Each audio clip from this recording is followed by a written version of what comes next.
November 20th, 1943, 0600 hours, Betio Island, Tarawa Atoll. The U.S. Marine Corps First Battalion, 10th Artillery under Lieutenant Colonel Presley Rixey drags their 75mm Pack Howitzers through waist-deep lagoon water. Japanese machine guns rake the coral pier above them. The goal is immediate. Get these portable cannons assembled and start cracking the concrete bunkers that are shredding the 8th Marines on the beach. What the Japanese defenders cannot know is that these compact American artillery pieces will fire 2,366 rounds over the next 4 days, fundamentally changing how they think about defending Pacific Islands. The weapons splashing through that Tarawa lagoon represented the culmination of 23 years of American artillery development. The 75mm Pack Howitzer M-One, standardized in August 1927, weighed just 1,439 pounds. 6 men could break it down into 6 components and reassemble it for firing in under 7 minutes. Its 14.7-pound high-explosive shells could reach targets 9,610 yards away at a sustained rate of 3 to 6 rounds per minute.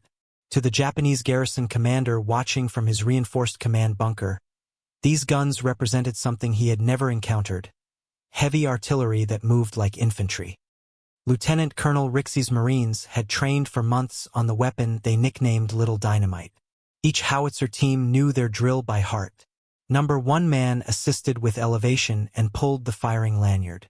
Number 2 loaded and unloaded. Numbers 3 and 4 set fuses and charges. Number 5 adjusted direction by moving the trail. Within 20 minutes of reaching the beach, the first American Pack Howitzer was assembled and ready. The Japanese had expected to face only mortars and small arms from the landing force. Instead, accurate 75mm shells began demolishing their carefully prepared positions. From his observation post, Japanese Major Keiji Shibasaki watched the Americans deploy artillery with a mobility he thought impossible. His defensive plan had relied on keeping enemy heavy weapons trapped on the beaches where his coastal guns could destroy them. These Pack Howitzers moved inland like machine guns but hit like field artillery. His radioman reported bunker after bunker going silent under direct fire from the compact American cannons.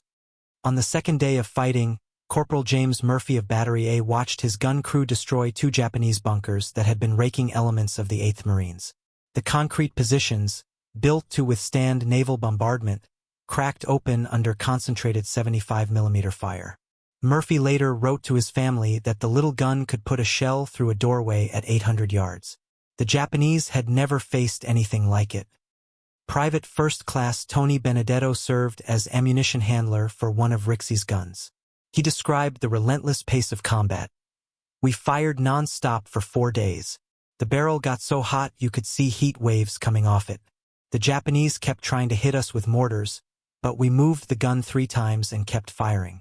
They couldn't figure out how we got heavy artillery up there so fast." The tactical implications rippled through Japanese defensive doctrine across the Pacific. Colonel Takashi Takahashi, intelligence officer for the Japanese 4th Fleet, analyzed the Tarawa battle reports with growing alarm. American pack artillery had appeared in locations his planners deemed impossible for heavy weapons. The enemy was bringing field artillery to amphibious assaults with the same ease as mortars. 8,000 miles away, British paratroopers were discovering similar capabilities with their American-supplied 75mm Pack Howitzers.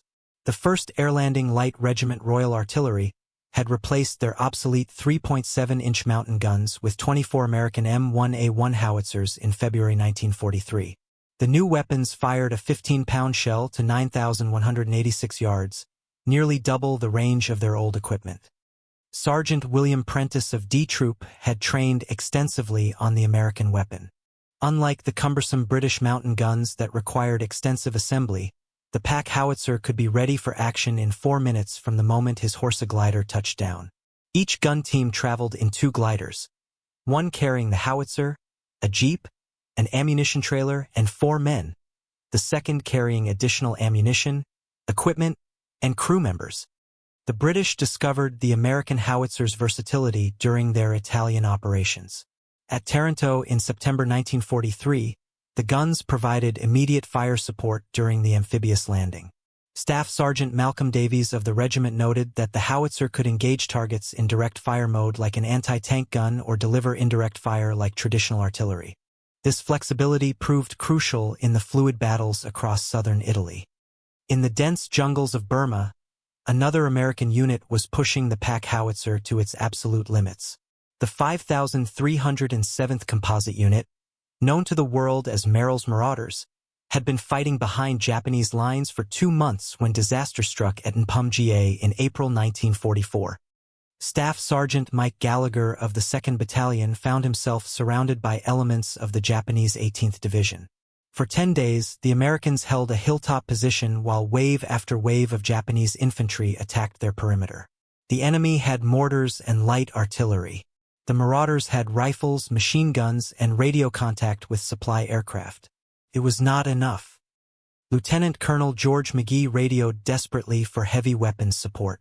The response came in the form of 275mm Pack Howitzers dropped by parachute in 9 separate loads. Gallagher watched as crews assembled the weapons under enemy fire.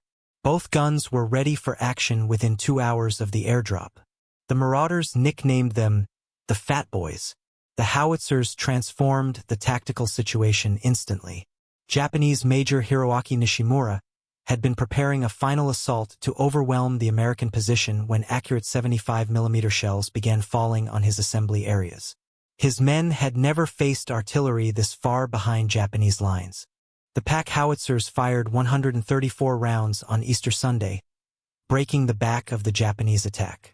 When the smoke cleared, over 400 enemy dead surrounded the American position. The survivors renamed the hilltop Maggot Hill. Technical Sergeant Roy Matsumoto, a Japanese-American linguist with the Marauders, intercepted enemy radio transmissions during the battle. Japanese commanders expressed shock at facing field artillery in jungle conditions where no artillery should exist. The psychological impact matched the physical destruction. Enemy units began reporting American artillery in locations where intelligence insisted no heavy weapons could operate. The Pack Howitzer's success in Burma came from its modular design perfected over 2 decades. The M-One had been developed by the Westervelt Board in the 1920s to meet specific requirements: 3-inch caliber, 5,000-yard minimum range, and light enough for mule transport in no more than 4 loads.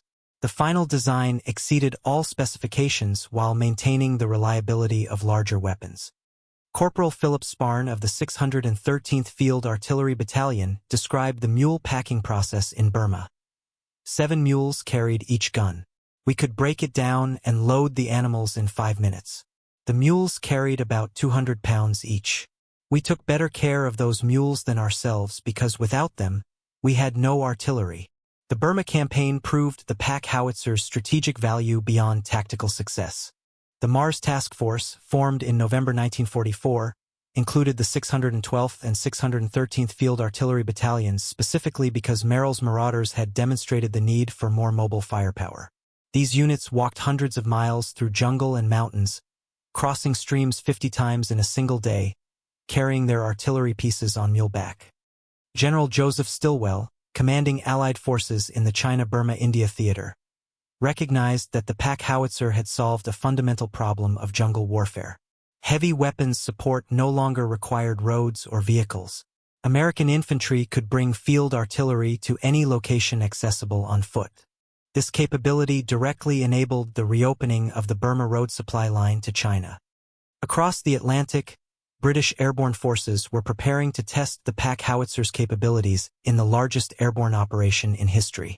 Operation Market Garden would land 3 Allied airborne divisions in the Netherlands to capture key bridges leading to Germany's industrial heartland. The 1st Airborne Division's success depended heavily on their 2475mm Pack Howitzers providing fire support until ground forces could link up. September 17, 1944, 1500 hours. Horse gliders carrying the 1st Air Landing Light Regiment's guns touched down in Dutch farmland near Arnhem. Gunner Paul Miller of B Troop jumped from his glider as soon as it stopped moving. His crew had the howitzer assembled and ready for action in under 4 minutes, exactly as trained. The British guns immediately engaged German positions threatening the landing zones. Bombardier Thomas Alsop directed fire against enemy strongpoints that were harassing other glider landings. The Pack Howitzers proved their worth in the first hours, breaking up a German attack on glider pilot positions just after 0700 on the 18th. For 8 days, the British artillery fought surrounded in the suburb of Oosterbeek. The 24 howitzers fired an estimated 4,714 rounds during the battle. Gun crews loaded and fired under constant enemy mortar and artillery bombardment. When ammunition ran low, supply drops often landed in German-held territory, forcing dangerous recovery missions. Sergeant Dennis Smith of the regiment's headquarters described the final phase. By September 23rd, we were firing our last rounds. The guns had to engage German armor at point-blank range using armor-piercing shells. Some crews were down to 3 men instead of 6. We held until there was literally no ammunition left. The British gunners fired their remaining shells and then disabled their weapons to prevent German capture. Of the regiment's 372 men who went to Arnhem, only 136 were evacuated. 200 were reported missing and 38 were killed. The Pack Howitzers had performed flawlessly despite the operation's ultimate failure. Japanese military analysts studying reports from across the Pacific began to understand the scope of their artillery disadvantage. Colonel Masanobu Tsuji of the Imperial General Staff compiled assessments from multiple theaters. American divisions consistently deployed 5 to 6 times more artillery firepower than equivalent Japanese units. The Pack Howitzer represented the most dangerous development, artillery that moved with the infantry. At Okinawa in April 1945, Japanese staff officer Colonel Hiromichi Yahara calculated that superior American firepower made offensive operations suicidal. His analysis noted that, when friendly forces fire 1 round, at least 10 rounds are guaranteed to come back. This assessment directly influenced the Japanese decision to abandon their traditional aggressive tactics in favor of deep defensive positions. The change in Japanese strategy validated the Pack Howitzer's strategic impact. The 32nd Army on Okinawa deployed 1,780 schoolboys aged 14 to 17 as the Iron and Blood Imperial Corps because they lacked sufficient regular troops. American artillery superiority had forced Japan to commit children to front-line combat roles. Private First Class David Chun of the 4th Marine Division witnessed the Pack Howitzer's effectiveness during the Iwo Jima landing on February 19, 1945. His unit came ashore behind the artillery teams carrying the 3rd Battalion, 11th Marines 75mm guns. The Navy had been pounding Iwo for months, Chun recalled. But those Japanese bunkers were still operational. Our Pack Howitzers got inland fast and started taking them out one by one. Direct fire, right through the firing slits. Artillery Marine John Trezza described the intensity of combat on Iwo Jima. Our howitzer was glowing red. You could have cooked hamburgers on it. We'd run 100 shells through in a short time. The Japanese had positions everywhere. There was no end to the fire missions.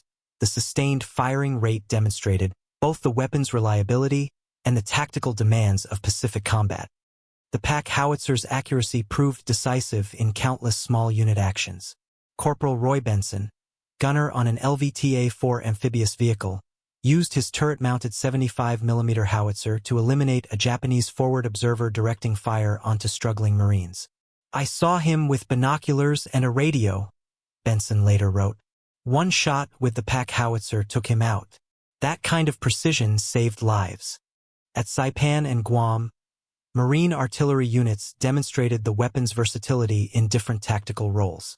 The Pack Howitzers could engage enemy positions in direct fire mode during the assault phase, then transition to indirect fire support as operations expanded inland. This flexibility eliminated the need for separate anti-tank and field artillery units in many situations. Across all theaters, the Pack Howitzer's greatest advantage remained its mobility. When the 36th Infantry Division fought in the mountains of Italy, their pack artillery could reach positions inaccessible to larger weapons. The 10th Mountain Division's artillery battalions, each equipped with 12 Pack Howitzers, used mules to transport their guns to firing positions at altitudes above 6,000 feet. Major Robert Thompson of the 10th Mountain Division's 865th Field Artillery Battalion described mountain operations. We could put artillery on peaks that the Germans thought were safe from heavy weapons. The mules carried everything up trails that jeeps couldn't negotiate. Once we were in position, we had the same firepower as valley-based artillery, but with tactical surprise.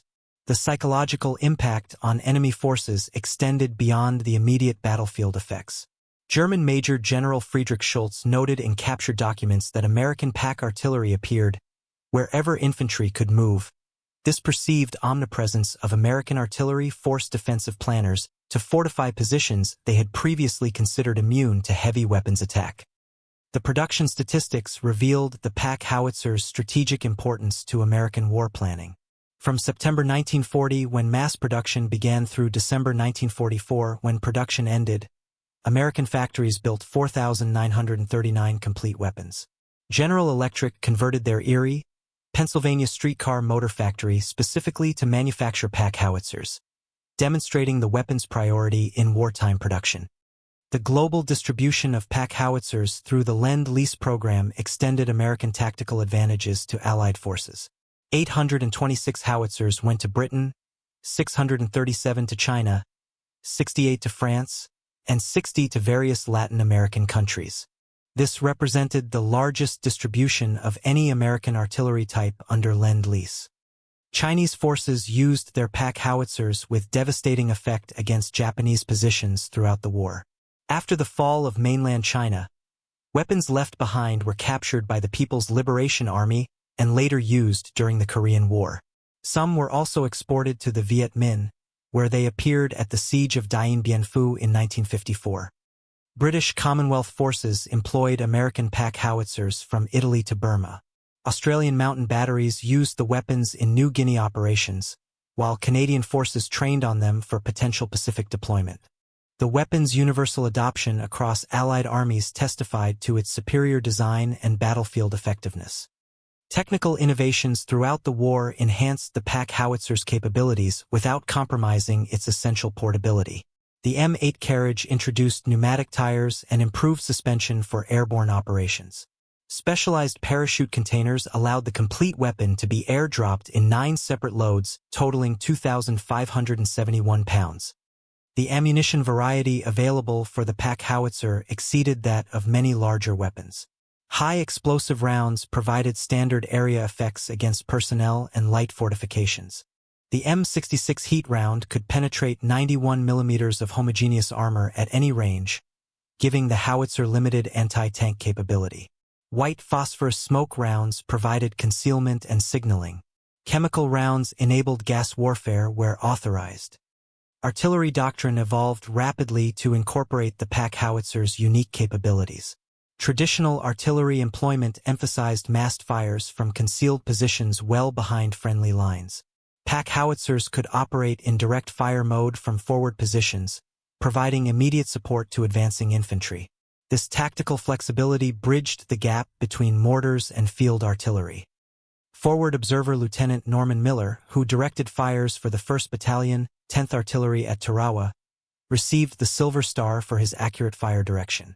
His techniques for controlling multiple Pack Howitzers in support of amphibious operations became standard doctrine for Marine artillery units.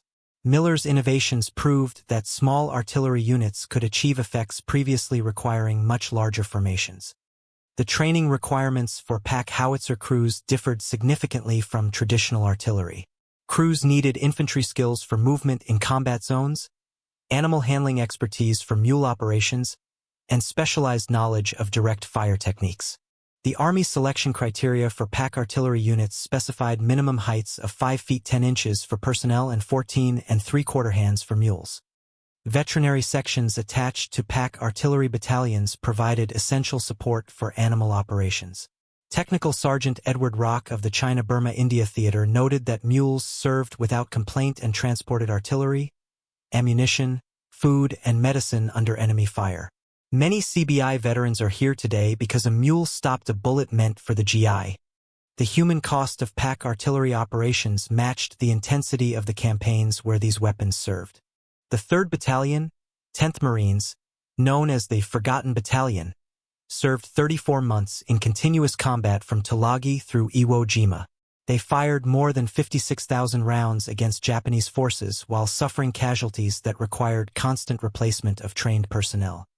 At Arnhem, the 1st Air Landing Light Regiment lost over 60% of its strength during 8 days of combat. Artillery crews continued serving their guns with skeleton crews when casualties mounted. Some howitzers were manned by just 3 men instead of the normal 6 during the final phases of the battle. The medical challenges of Pack artillery operations reflected the forward deployment of these weapons. Unlike traditional artillery positioned in rear areas, Pack howitzer crews operated close to front lines where immediate medical evacuation was often impossible. Portable surgical hospitals and specially trained medics accompanied Pack artillery units to provide rapid treatment for combat casualties. Quality control in Pack howitzer manufacturing maintained exacting standards despite wartime production pressures. Each weapon underwent proof testing with charges exceeding normal operational loads. Component interchangeability allowed field maintenance using parts from damaged weapons. The robust design enabled continuous operation under conditions that would disable more complex systems. The effectiveness of Pack howitzer operations depended critically on training standards that exceeded those for conventional artillery. Crews practiced assembly and disassembly until they could complete the process blindfolded. Live fire exercises emphasized accuracy at short ranges where mistakes could endanger friendly forces. Mountain warfare training prepared crews for operations in terrain where conventional weapons could not function. International recognition of the Pack howitzer's effectiveness led to post-war adoption by numerous countries. Israel, India, Pakistan, and many other nations acquired surplus American weapons for their artillery units. The basic design remained in production and service with various modifications well into the 1980s, demonstrating the fundamental soundness of the original concept. The strategic impact of the Pack howitzer extended far beyond its tactical employment. The weapon enabled American forces to bring artillery support to operations previously limited to small arms and mortars. This capability directly influenced campaign planning for operations from Normandy to Okinawa. Commanders could now contemplate airborne and amphibious operations with confidence that adequate fire support would be available immediately upon landing. Japanese recognition of American artillery superiority led to fundamental changes in defensive doctrine. The traditional Japanese emphasis on aggressive infantry tactics gave way to deep defensive positions designed to minimize exposure to artillery fire. This doctrinal shift represented a strategic victory achieved through technological superiority rather than numerical advantage. The Pack howitzer's success validated American approaches to weapons development that emphasized mobility and versatility over maximum firepower. While other nations pursued ever larger artillery pieces, American designers created weapons that could accompany infantry to any battlefield. This philosophy proved decisive in the Pacific theater where traditional artillery deployment was often impossible. Combat veterans consistently praised the Pack howitzer's reliability under extreme conditions. Unlike more complex weapons that required extensive maintenance and specialized parts, the Pack howitzer functioned effectively with minimal support. Field repairs could be accomplished using basic tools and improvised materials. This reliability proved essential in extended operations far from established supply bases. The legacy of the Pack howitzer influenced post-war artillery development throughout the world. The concept of lightweight, portable artillery became standard for airborne and mountain forces. Modern weapons like the British light gun and American M119 trace their lineage directly to the World War II Pack howitzer. The fundamental requirements that drove the original design remain relevant to contemporary military operations. Educational institutions studying military history consistently cite the Pack howitzer as an example of effective weapons development. The successful balance of firepower, mobility, and reliability demonstrated optimal engineering solutions for specific tactical requirements. The weapon's performance validated the investment in research and development that began in the 1920s. Veterans organizations continue to honor the service of Pack artillery units that served in World War II. The Mars Task Force Mountain Artillery Association preserves the history and traditions of the units that fought in Burma. Reunion gatherings provide opportunities for aging veterans to share their experiences with historians and family members. Museums worldwide display Pack Howitzers as examples of American industrial and tactical innovation. The National Museum of the Marine Corps features exhibits honoring the Forgotten Battalion and their service across 6 major Pacific campaigns. Interactive displays allow visitors to understand the challenges of assembling and operating these weapons under combat conditions. The technical specifications that made the Pack Howitzer successful established design principles that continue to influence modern weapons development. The emphasis on modularity, reliability, and ease of maintenance reflects requirements that remain constant across different technological generations. Contemporary weapons designers study the Pack Howitzer as an example of successful requirements definition and engineering execution.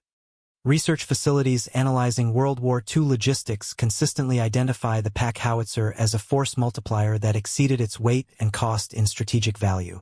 The weapon enabled tactical capabilities that would have required much larger conventional artillery units.